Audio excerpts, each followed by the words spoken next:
This is my friend Rebecca Morris, and she's going to tell us about her near-death experience and how she met Jesus Christ. Yeah, Yes. it was pretty amazing. So, I had gone to a rainbow gathering in Nevada. I was 13. It was the National Rainbow Gathering. And if you don't know what a rainbow gathering is, look it up, because I'm not going to tell you right now. But I had gone to a rainbow gathering, and I left the rainbow gathering and went down to Florida to see my father. I hitchhiked down to Florida to see my father. And that situation didn't work out. I had met him before when I was 12, and it didn't work out, but I had wanted to give it another chance, so I went down there, and it was a disaster, so I ended up leaving and decided to hitchhike back to California. And at that point, I was doing a lot of drugs. I was doing LSD, crystal methamphetamines, and smoking a lot of pot, drinking a lot, pretty much anything I could get my hands on. And I was hitchhiking, and I was in Alabama somewhere, and a trucker picked me up, and I proceeded to do drugs with him. He was doing a lot of drugs so that he could stay awake. They stay awake for longer, and they make better time, and they get paid more the better time they make, and things of that nature. And he picked me up, and I started getting high with him. I was doing cocaine, and I was doing a lot of pills. I didn't know what the pills were, and he had some bags of pills in between the driver's seat and the passenger seat. And I would pop some pills. 10 minutes later, I would pop some more pills, and I would continually pop pills until I was so high out of my mind that I couldn't even see straight, pretty much. And we made a few stops, and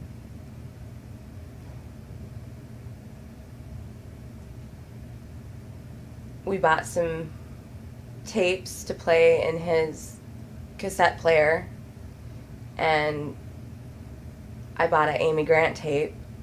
I didn't know who Amy Grant was. I was looking for a Madonna tape when we stopped at the truck stop, but all there was country music, and I was high out of my mind. So I was looking at all the different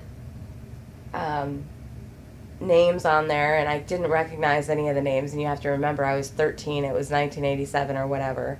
Yeah. And I didn't know who Amy Grant was, but I saw this black tape, and it said Amy Grant, The Collection, and then underneath it said Music That Shines. And when I saw Music That Shines, I thought, wow, that sounds pretty cool, you know, because I was really high out of my brain or whatever, and it was the only thing that appealed to me at that time. I had, like I said, I had no idea who this woman was or what she was about or anything like that, but he said I could get whatever I wanted, so I grabbed some sunglasses and an Amy Grant tape and went up to the cash register, and he bought the stuff for me, and that was that. So we got back up in his truck, and I'm sorry, I feel really afraid when I say this part, because I didn't know at that time what a dangerous situation I was in, so when I think back, it causes me to be very afraid. And got back up in the truck, and he was so high out of his brain that he was like making weird movements with his hands, and kind of, you know, he would take a snort out of the vial hanging around his neck, sometimes give me a snort, and, you know, he was just really not talking to me, but just getting me really high and, you know, really kind of psychotic. And I put the tape in, and it began to play, and I can't really remember, and it's been so long since I've even listened to her music, I can't remember what the first song was. But after the first song, it didn't seem to be really Christian, but pretty soon you kind of got an idea that it was, and that's when I began to feel really weak. I remember we got back on the freeway, and I began to feel very weak. I began to get very panicky and very sweaty, and I had been up probably for like a day and a half already, and we we're going down the freeway, I decided that I wanted to go lay down in the back of the sleeper. And so I crawled back there and I laid down on the bed in the back of the sleeper. And I put a pillow over my stomach and I curled up into a fetal position. And I felt something inside of me snap. It just snapped. And I can't say that I went to sleep because I didn't really go to sleep. But it was like I kind of left. And all of a sudden I was in a really, really dark place. It was so dark. I was aware, and it was so dark. I opened my eyes really wide and looked around me to see if I could see any light at all, and there was no light anywhere. And I looked all around me. I couldn't see even a shred of light, and I was so frightened. And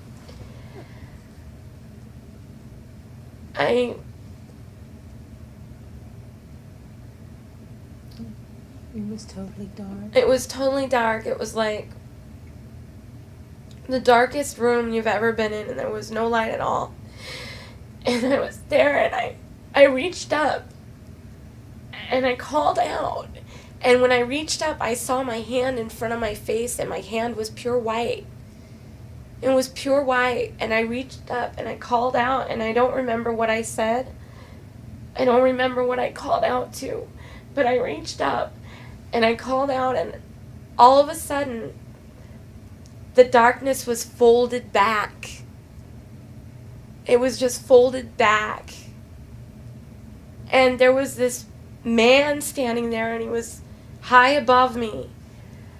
And he looked down at me, and he was so beautiful. And he looked down at me, and he said, "Do not fear, my child." And I didn't know who he was. But he said, "Do not fear, my child." That was the last thing I remember hearing with my ears audibly. And then all of a sudden, he pulled me out of the darkness, and I was with him. And I was in the universe. I was in the universe, and there were stars all around me, everywhere, forever, as far as I could see, and I was standing there with him. And he was so beautiful, and he was just shining, just so bright, and he had long, beautiful, flowing hair, and his eyes were so beautiful, and he was smiling at me, and I was there with him, very close to him, and we were standing there, up there in the universe, and then we were flying through the universe, and we were flying between the planets, and he showed me all the worlds that he had made. We flew between two planets, but when we're flying between the two planets, I can see us going through them, like in between them. But I'm not, when I'm telling you this now, I'm not seeing it from being in his arms, because I was in his arms while he was flying with me. I'm seeing it like kind of from in back. It's very strange. A different point of view. Yeah. Yes. And so we were flying through the universe, and at one point we had our arms outstretched, and he was next to me, and we were flying like that, and he would say things to me, and I didn't realize it at the time, but he wasn't using his mouth to speak.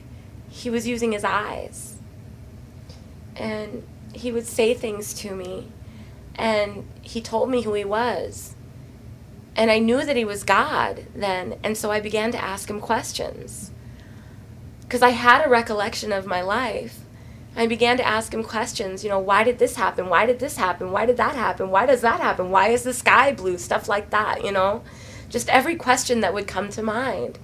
And he stopped, and we were still in the universe, and we stopped, and he instantaneously, in just one moment's time, even though there wasn't really time there, but that's the only way to explain it, transferred every answer to every question that I could ever ask about anything in life into my head. And I knew every answer to every question that I could ever have. And what I remember is that it was perfect. Like, bad things happen. Bad things happen to me. There's evil in the world. Bad things happen to other people. There's starving, there's death, like all of these things. And I speak now as a man that I am now, not as I was then. Mm-hmm. The understanding I'm telling you now is what has come to me from this revelation. I knew at that moment, though, that everything had a purpose and a reason, and that it was all going to come together for the good. I knew that. And I was like, oh, okay, at that moment. Now I say what I say. There's evil in the world. Bad things happen. Tragedies, sin, death. And it all came in because of the first disobedience. But it all comes together for the good. There was a purpose and a reason for every single thing that happened under the sun, and I knew that instinctively as soon as he transferred the answers to me. And it took no effort whatsoever on his part. It was just, there you go. And I was satisfied, except for there was one thing I didn't understand. He had said something about himself that I wasn't able to receive, that I couldn't understand. And I inquired of this thing to him, and I didn't understand. And perhaps he could have made me understand, but he chose not to make me understand through transferring the answer to me. Instead, we continued to fly through the universe for a little while. And then we were suspended above these colors down below, and there was a timeline. And I knew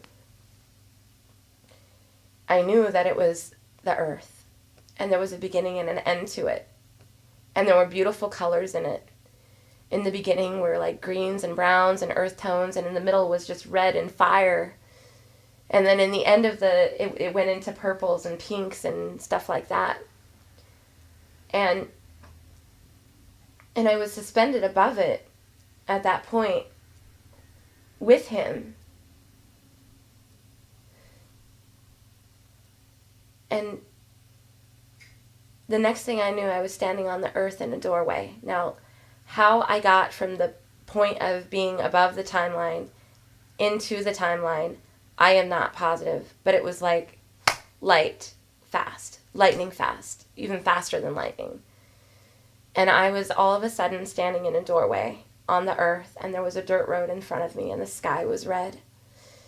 And there were people everywhere.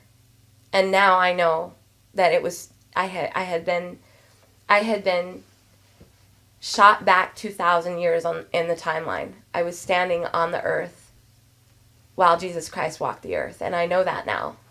But at the time, I didn't know that.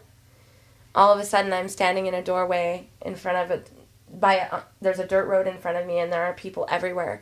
And the people are screaming and yelling and spitting at each other and fighting, and the sky was completely red, and everybody was angry, and there were mobs of people everywhere.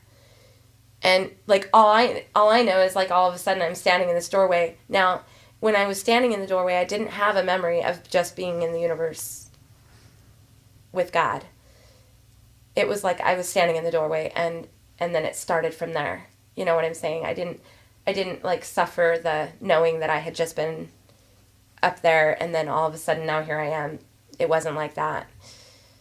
And I was standing there, and it was so dark, you know, and people were fighting and everything. And after some time passed, I don't know how long, I stepped out of the doorway onto the dirt road, and I walked across the dirt road. And there were these two men fighting, and one of them spit in the other one's face, and the other one was making weird movements with his hands at him, and they looked like they were about to fight. And I went up to the one who had spit in the other guy's face, and they were wearing robes and stuff like that, like the old garb from the Bible times. And at that point, I didn't know that.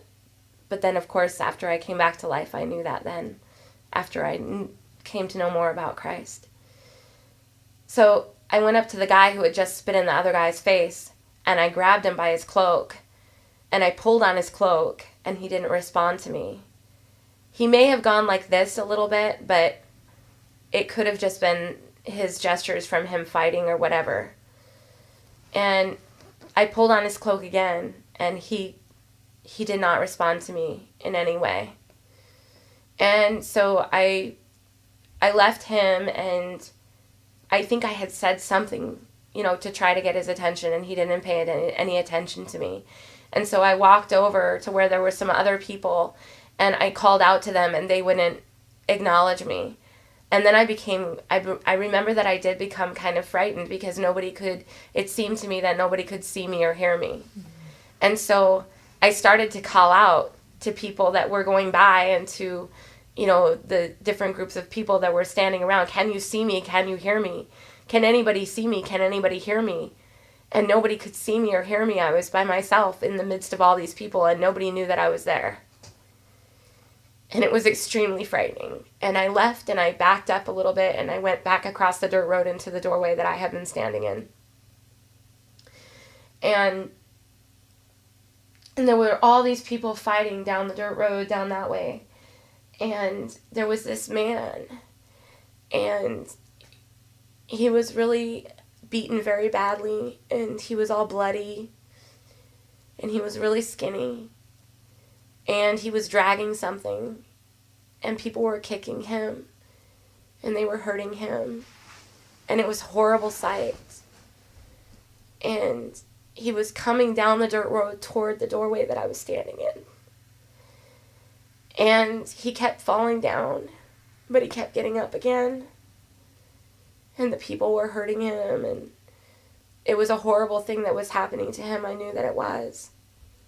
And I was standing there in the doorway, and nobody could see me or hear me, and I didn't know what was going on, and he was coming closer and closer to me. And I know that he was stumbling, and he was coming closer to me, and the mobs were following him. But it was kind of quiet, too, at the same time. It's kind of hard to explain. Like a bunch of action, and it's quiet, and you're seeing all of this? Yes, yes. And he's coming toward me, and I thought he was going to pass me. And he stopped in front of the doorway. And he looked right at me. And he looked right at me in my eyes. And he knew I was there. And all of a sudden, I remembered who I had been flying with in the universe, and I knew that that was him. And the next thing I knew, I broke in a million pieces. I broke in a billion pieces. I can't even begin to explain the pain that I felt when I looked in his eyes, and I knew that he saw me, and I knew that he was the one I had been with, and I had the memory of being with him in his ascended form, what I now know is his ascended form. I just broke in a bunch of pieces. And then, boom, I was back up in the universe with him. And he was laughing. And he was rejoicing. And I was with him, and I wasn't really laughing. I didn't really understand, and I had a memory of it, and it's kind of hard not to be rejoicing when he's rejoicing, and so I kind of came out of it a little bit, and gradually it got a little bit better, and then the next thing I know, we were flying again through the universe, and we were winding kind of going down winding roads, and we were winding and twisting and bending down these roads, and we were together, almost like a path that winds and twists and turns. And then we were, after that period of time, and I don't really know what that was about, but after that period of time, we were standing there together face to face, and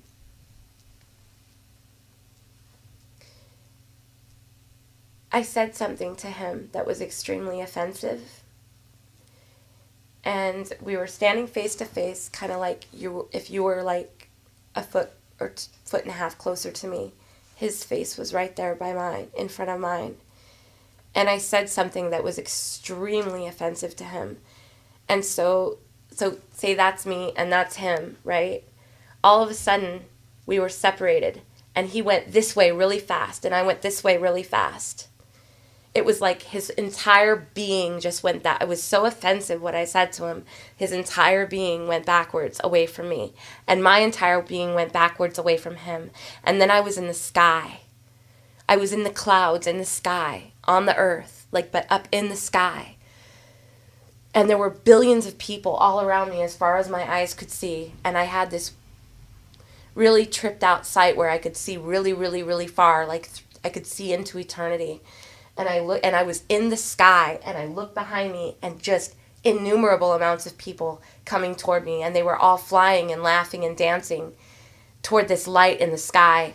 And he was there next to the light with his arms raised in the air, and he was laughing so hard, and he was so rejoicing and joyful, and all these people were going into the light, and then they would go on to the other side into golden bodies of light. And I was just standing there as this was happening, and then these people were going by me, and I was just standing there in the sky, and I was looking up at him, and he was looking right at me.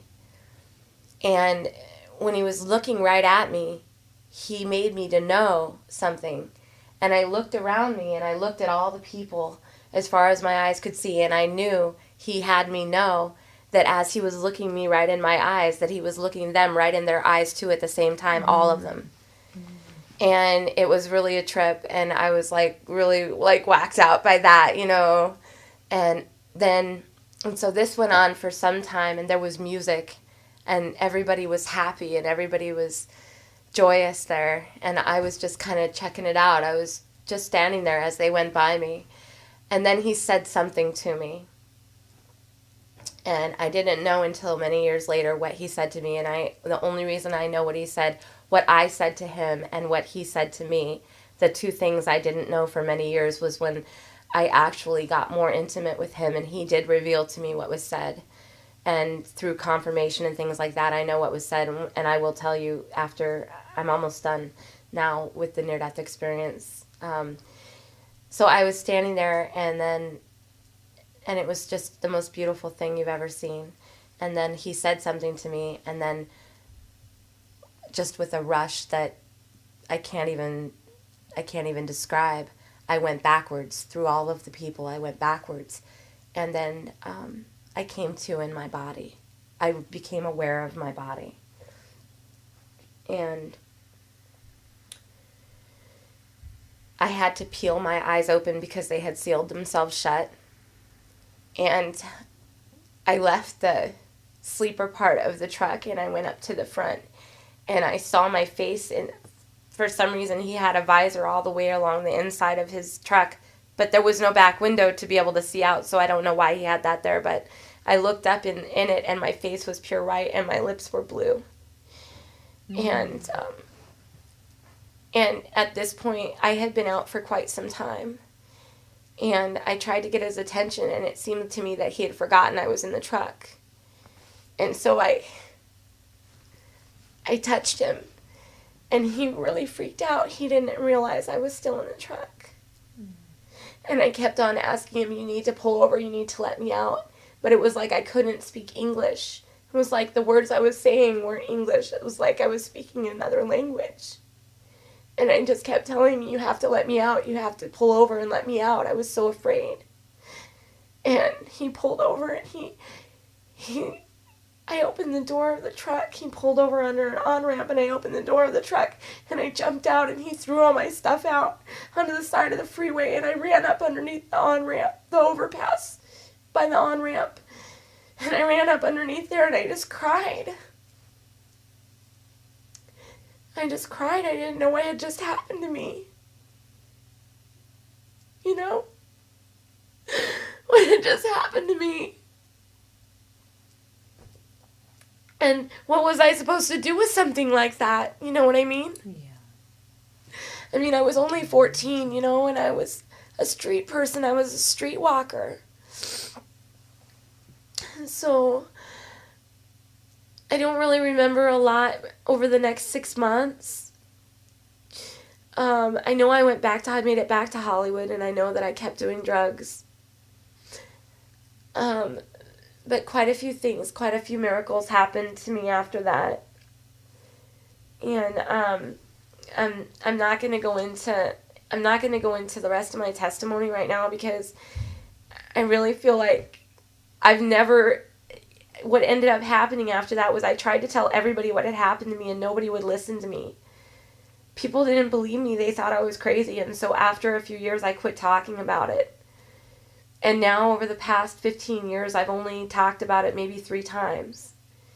And Julie, the other day, was probably the first time in a very, very long time that I've spoken about it. And now this experience of talking about it is much different than the experience the other night. The other night, I didn't feel all the fear, the memory of the fear and stuff like that. Yeah. It was like when I was talking to Julie about it, I was really on fire. I didn't feel vulnerable. I didn't feel all the feelings that I felt then, and for some reason now I am, and so I feel like it's really taken a little bit more out of me than it did the other night. So I think that I'm going to be done soon, but I did want to tell you what was said between the Lord and I when I was with him, when I died. After he had shown me him being led to the crucifixion, and I had been back up in the universe with him after the winding paths and things like that, I had said to him, "You would die for them?" And I guess in the way that I said it, and after what he had shown me, and after everything he had explained to me, was very offensive to him. And for a very long time, I wondered to myself about that. I wondered to myself if I could ever be forgiven. And then he revealed to me what it was he said to me before I went back into my body. And what he had said to me was, "I forgive you." Before I went backwards and came back into my body. And that was revealed to me over time, over years. I prayed about that. And finally, when I surrendered a little bit in my life, and I did begin to really seek him in ways of overcoming my addiction, then I was able to get more of an intimacy with him, and it was very painful, but I was finally able to hear him a little bit and submit a little bit in obedience. It wasn't much, not what normal Christian would call obedience, but the littlest act of obedience, like not jaywalking. Even though that's like all I ever do is jaywalk. Like the one time he said, "Don't jaywalk," and I heard him clearly and I didn't do it, that little act of obedience opened up so many more doors for me. And then when I wanted to smoke a cigarette and he said, "I want you to wait 5 minutes." And then I waited 5 minutes. He didn't say don't smoke, but I heard him clearly say wait 5 minutes. And I did that. Then that opened up more doors. So it's just the littlest act of obedience made it possible for me to have more intimacy with him. And every single time that I was a little bit more obedient, even if it was the littlest thing to someone else, it was a big thing for me and God. And so his voice got louder and it got louder. And pretty soon it was a louder thought, not just a still small voice, but it was a louder thought, and it was an intuition. And I fell more and more in love with him. And pretty soon, even though I thought he was rejecting me for a very long time after that, I was compelled to continue to seek him. And so, and how have you sought him now since then? How did you start seeking him? Well, you didn't know about Jesus or the Bible really when all that happened. No, you didn't even know who he was. No, I had when I was like 5 years old, I had gone into a Sunday school class. And they said the little prayer where you say, "Dear Jesus, please forgive me of my sins and come into my heart." Mm-hmm. I had said that prayer when I was about 5 years old. But by the time I was 11 years old, I was a child prostitute. Mm-hmm. So I had already been corrupted in that way so much that little experience when I was 5 years old, perhaps it was enough to turn my entire soul white. I don't really know. Maybe I guess later on I came to find people telling me that if you're a child below a certain age, that you're under a period of like, you're not accountable, or you're under a certain kind of grace. And so perhaps I wasn't at that point yet where I was being held accountable for my own choices. I don't know what the cutoff point is, though. And because I had been so abused and I had already become an alcoholic and a drug addict way before I was 14, I might have not been as grown up emotionally, and God may have known that, so he was able to show me some stuff. I'm not sure. But so. And how did you start learning after that happened? When did you start getting to read or find out who Jesus was? Or, I mean, how did it start coming to you? Well, I made my way back to Hollywood. Like I said, the next 6 months is really difficult for me to remember. I know that I sought him in Scientology. I went to the Scientologist because they looked like they were religious or whatever, and I went in there, and that didn't work out. You know, it wasn't who I was looking for. I didn't find him there. And I went back to Hollywood, and I was working on Sunset Boulevard. I was selling my body. Mm-hmm. And one night I was walking up Hollywood Boulevard, and I was at Hollywood and Highland, and it was by the McDonald's there. And there was a pantomime group standing out in front of the McDonald's. And the guy was all made up in white makeup, and he had this, like, you know, pantomime, and I had never seen pantomime in person, I don't think, at that point. I was pretty intrigued. So I stopped, and I was watching him do his pantomime there in front of the McDonald's, and there was music playing, and the music turned out to be about Jesus. Wow. And I was very, very intrigued by it. And I was actually on my way to go continue doing what I do, and at that point it's sin, right? Mm-hmm. But I stopped, and there was an entire team of pantomime people, and I went up to the one lady and I asked her, "What are you guys doing, you know?" And I was like, and they were telling me about Jesus and stuff like that, and about the Lord and everything, and I knew what they were talking about. It was weird. I was like, I knew what they were saying to me. Wow. And I was just like, wow, that's awesome, you know? And I told them about my life, and I told them that I had met Jesus recently. Remember I told you that I started to talk about it a lot after it happened. So this lady was pretty intrigued with what I had to say, and she invited me back to her hotel room for a place to stay and a shower and a good meal for the night and stuff. And so I agreed to go with her and her team of pantomime people from Minnesota. They were from Richfield, Minnesota. And so I agreed to go with them to their hotel. So they took me back to their hotel room. And we talked and stuff, and I spent the night with them, and they invited me to go back to Richfield, Minnesota with them and live in the women's house for the women in the team. It was called the Manse. And they said that I could possibly do an apprenticeship and become a part of their pantomime team. And so I said yes, and I said that I would go with them.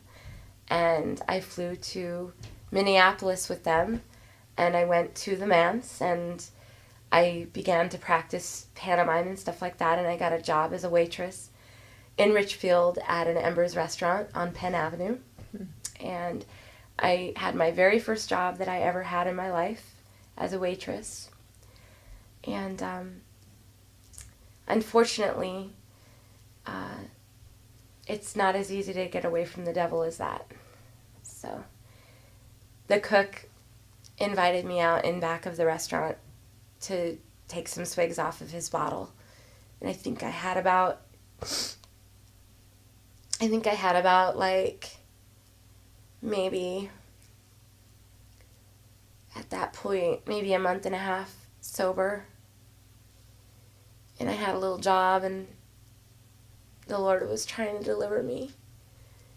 And I went out in the back of the restaurant, and I ended up drinking with him. He was probably like 35 or something like that.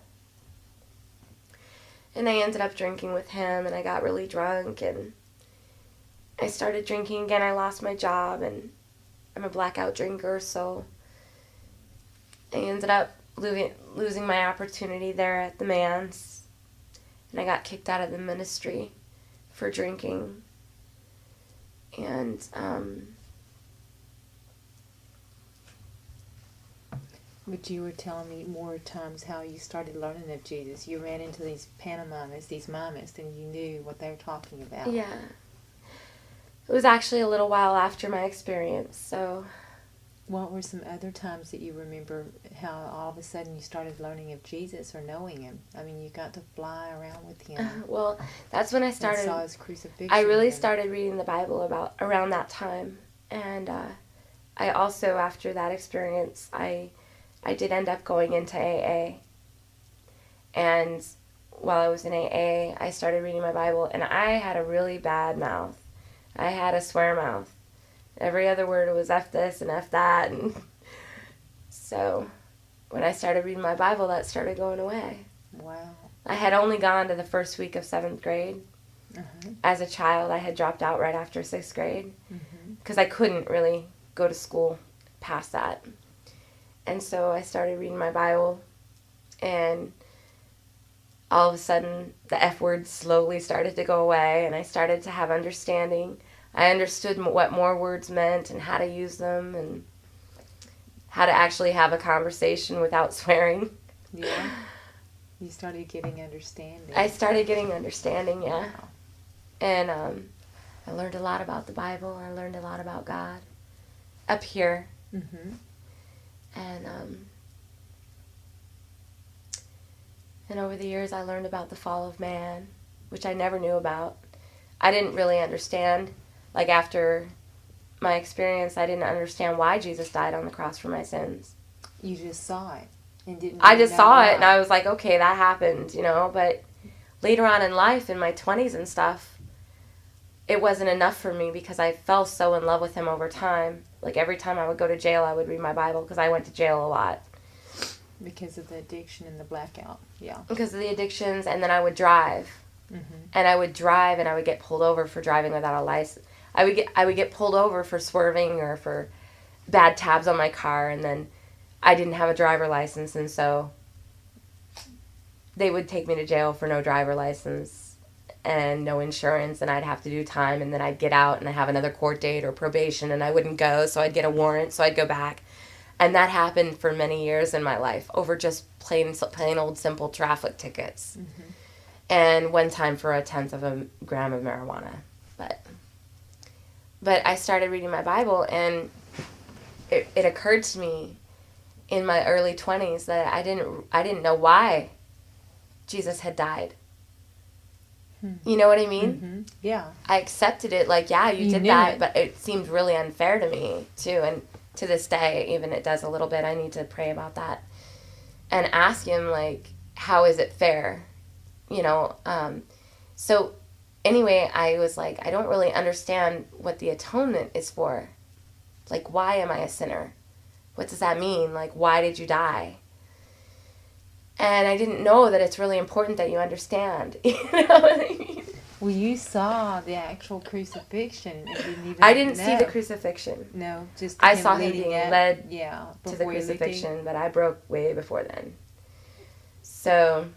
But I mean, you saw, before you even really knew Jesus or knew anything about him or what he had done and everything, you were taking this experience. I was, yeah.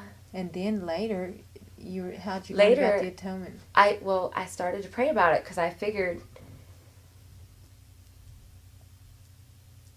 yeah, I'll be honest with you, he does inhabit all of my thoughts every waking moment. Yeah. Except for when I'm drunk. When I'm drunk, I don't have to think about him. I don't have to think about the devil. I don't have to think about him. I don't have to think about you, and I don't even have to think about me. Yeah. You know what I mean? Yeah. And my first blackout was when I was 7 years old.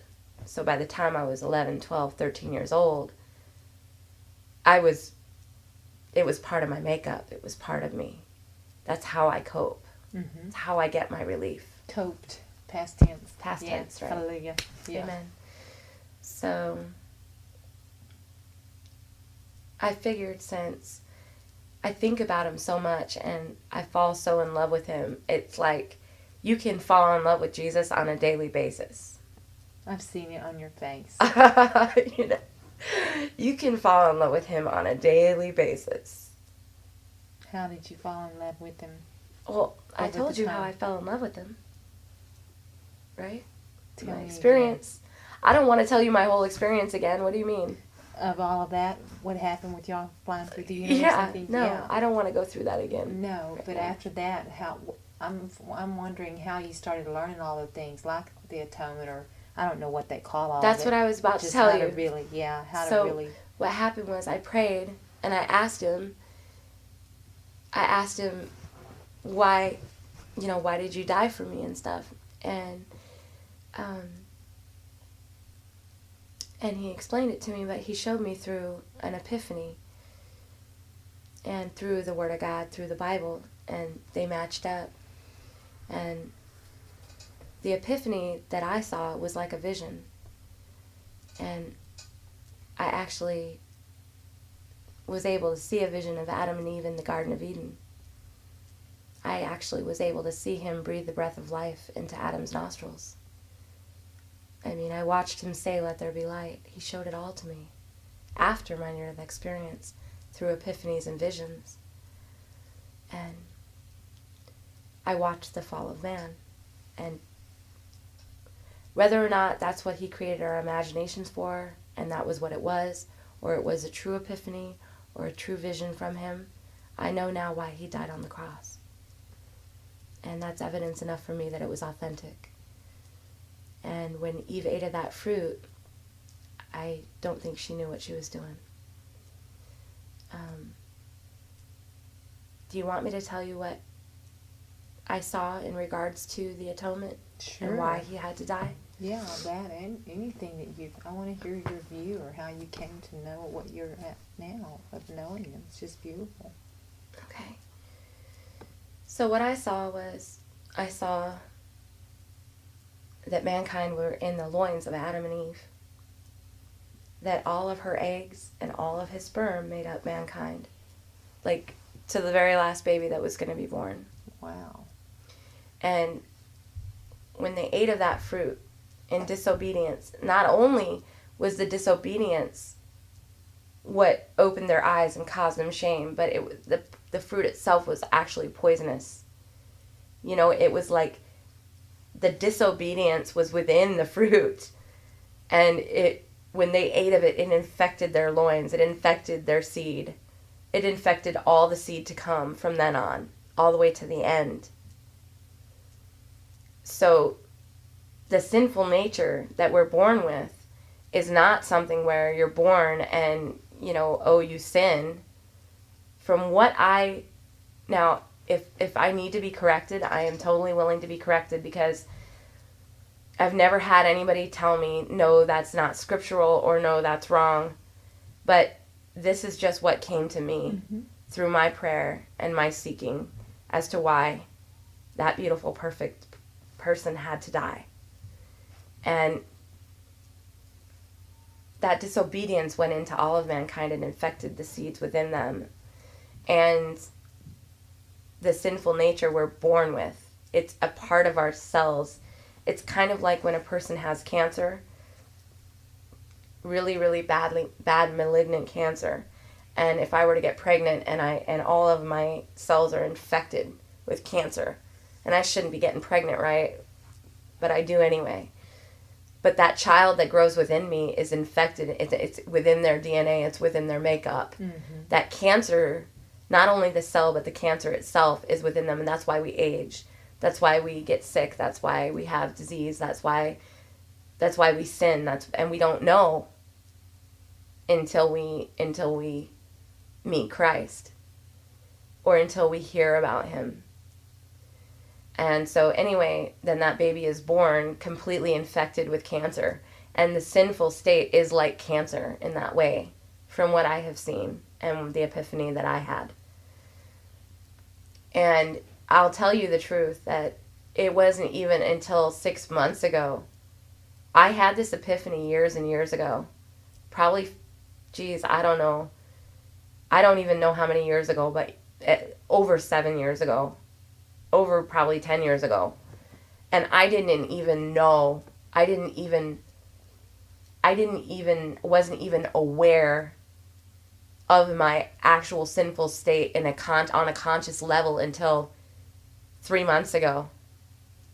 When I was calling out to God yet again, because that's who I take refuge in. He is my safety. I do take refuge in him. He does hold me in his arms, and he is my cuddly heavenly Father, regardless of what other people say.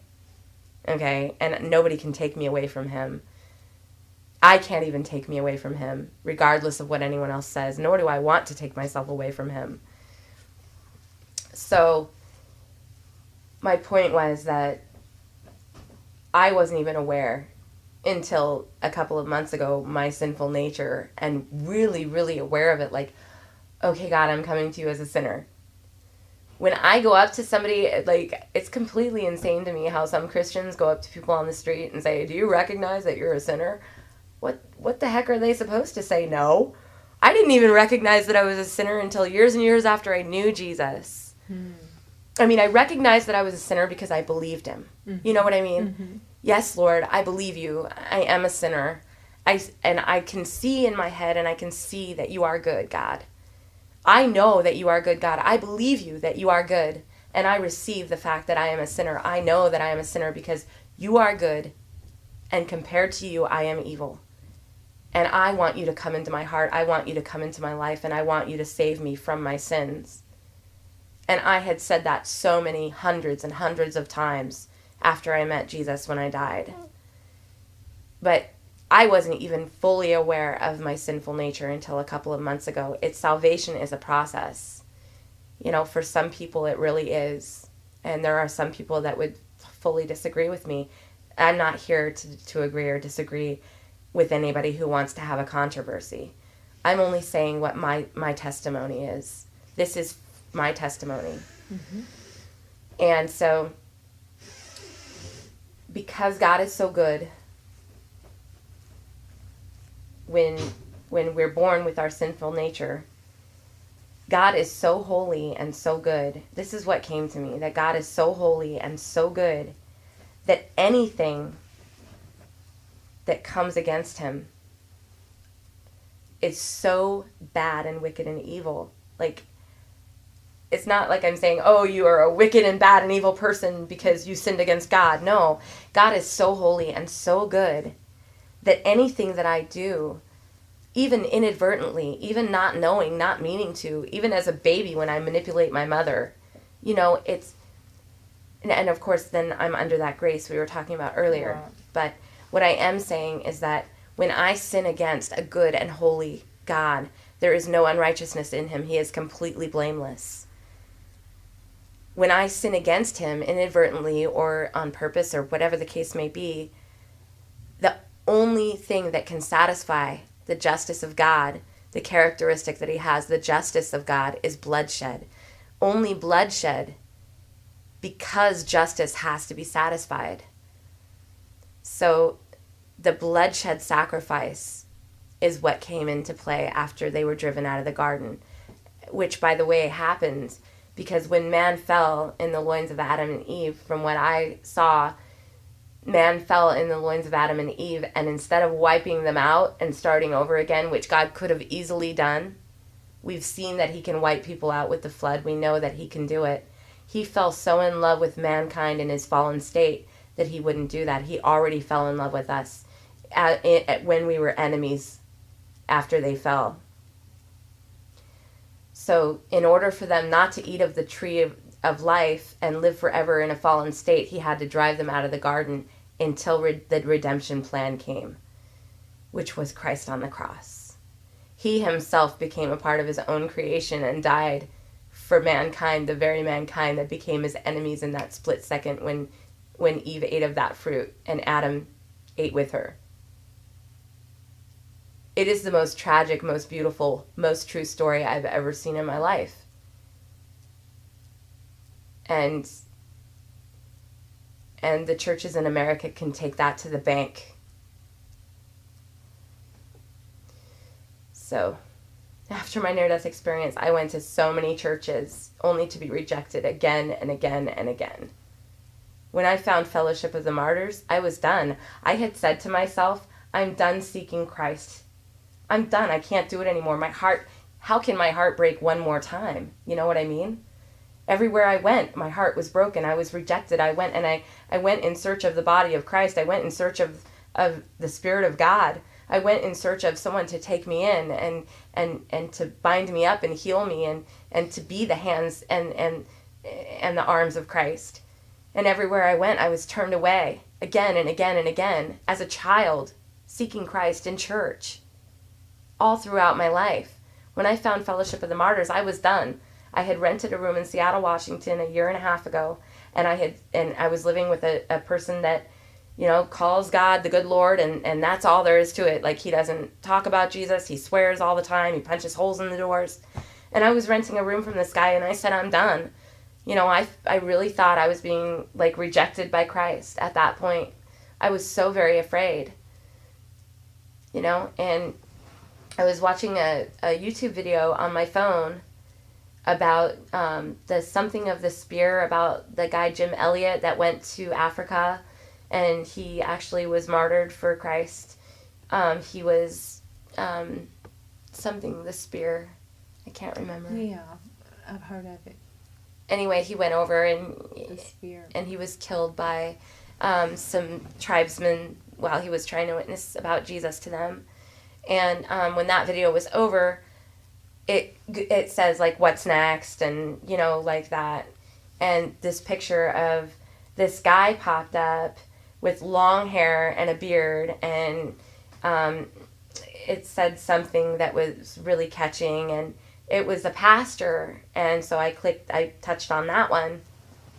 Now, you have to understand that I'm the kind of person that when I hear people preaching from the pulpit, most of the time, actually, I can maybe think of one or two times over the past 20 years that I've actually stayed for a sermon in a church. Most of the time, I leave, I run out, and I get drunk, or I cry, I run out of the church crying, or whatever the case may be.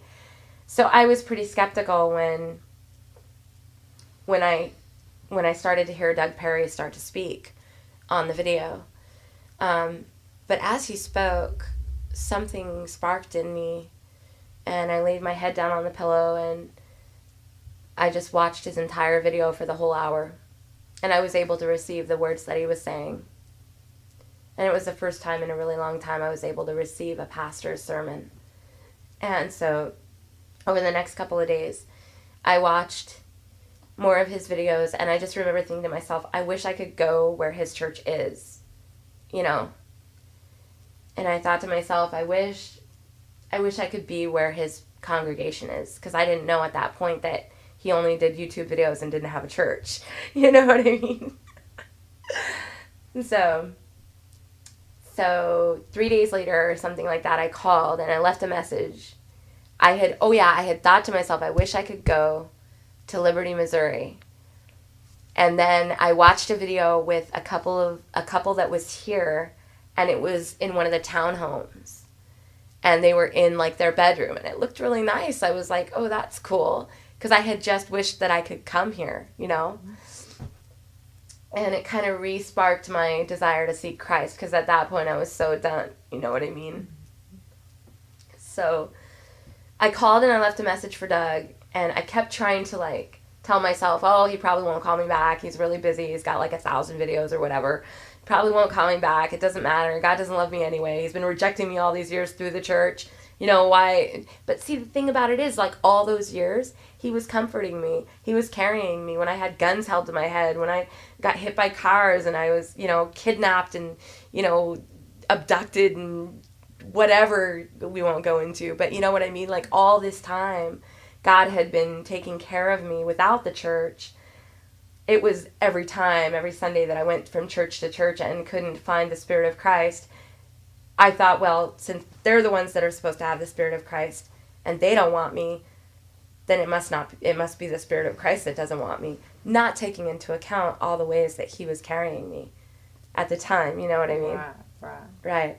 So, like, a couple of days later, it was like 3 days after I called and left a message. Because he gets, like, I didn't find this out until later, but he gets like 100 messages on his phone or whatever. Yeah. He called me back like 3 days later, and I told him, I was like, I think that God is done with me. You know, I really think he's going to wash his hands of me. You know, he did deliver me from drugs 10 years ago and stuff. But I think that I was so afraid of hell, maybe that's why I quit doing drugs. Maybe it wasn't really a deliverance.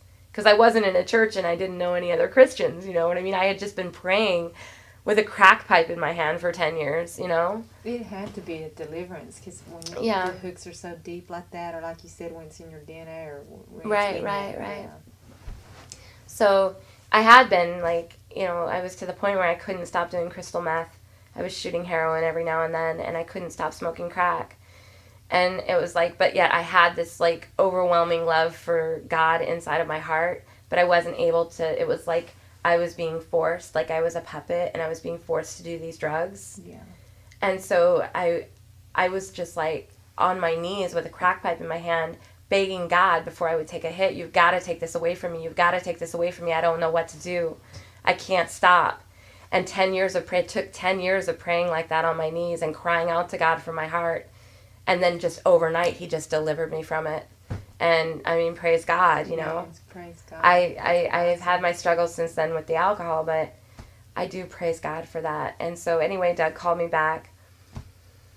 He called me back 3 days later, and then he cried with me for like 3 hours on the phone and told me I was welcome to come here. And that's kind of the beginning of my testimony about coming to Fellowship of the Martyrs. But I feel like you guys are probably getting kind of tired, so do you want us to wrap it up? Because that's okay, we can... No, until the camera gives up. Are you getting tired, Brooke? Oh, no, I'm fine. I was like sitting there paying attention. Oh, okay. You guys just look kind of tired. No, we're just kind of in all that your stories.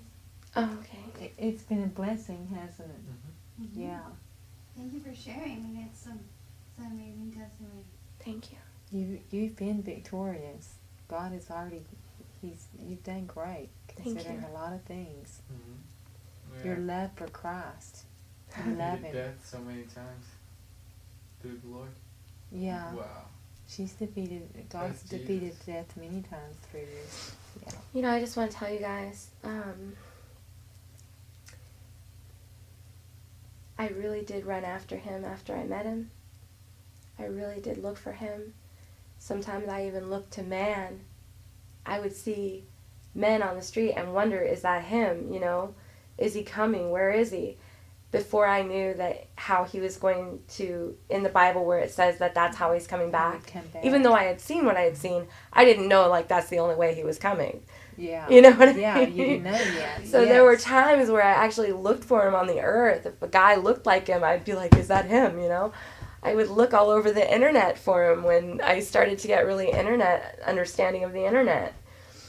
Until I really realized that, oh, that's not how he's going to appear, you know? And it took some time for me to realize that as well. But I do want to say to you guys that out of all the places that I've been, after I read the scripture, Matthew 25, come ye who are, come, my children, into the everlasting kingdom prepared for you. For when I was hungry, you fed me. When I was naked, you clothed me. When I was homeless, you sheltered me. When I was sick and in prison, you visited me. When I was a stranger, you took me in. That scripture right there is when we stand before Christ, right? Mm-hmm. And so what is he going to say to us? Are we going to be in the ones that he was able to say that to us? And I just have had the feeling that Fellowship of the Martyrs is the closest thing to the kingdom on earth that that Matthew 25 speaks about. It's the closest thing that I've found so far where they believe that Jesus is the creator. I've been to many different Christian ministries. I've been to the 12 Tribes of Israel, which was a beautiful, beautiful commune, and they believe in the Bible, but they don't believe that Jesus is the creator, and they believe the name Jesus Christ is like the Antichrist of the church, and you have to call him Yahshua. Yeah. And Master Yahshua, which I don't disrespect that or anything, but they don't believe that he pre-existed or that he is the creator, which the Bible clearly states. And from what I saw, it's hard for me to dispute what I've seen and what I've experienced. Yes. So I got baptized into that commune, and when they had me renounce the name of Jesus, I left. Good. So, but I really liked that one because they lived in a little mansion in Vista, California, and they had goats and they had gardens and they had, they made all their own clothes, and it was so immaculate, and their practices were so beautiful, and the music that they would play, and dancing in the great hall with the hardwood floors and the big giant stone fireplace while we would, dance in a circle to songs that had the name Yahweh in them, which you don't get in Christian churches mostly. Messianic Jews, yeah. It was so beautiful, such a beautiful experience. I wish it had been different, but so that was a beautiful experience, and they wanted me to stay there for the rest of my life. They loved me, but I couldn't stay. You know what Jesus said, right? I mean, about my sheep hear my voice, and I know them by name, right? Mm-hmm. It didn't come to me until way later when I didn't stay in so many places, and I was like, hey, I liked it there, Lord. Why did I have to leave there, That's really cool over there, what they're doing over there. Yeah. And they profess you, But he didn't let me stay, and he didn't reveal it until way later, and then he only gave me a little tidbit, and that was the scripture that says, well, you go where I go, and where I am, there you are, which is fine with me as long as he's there.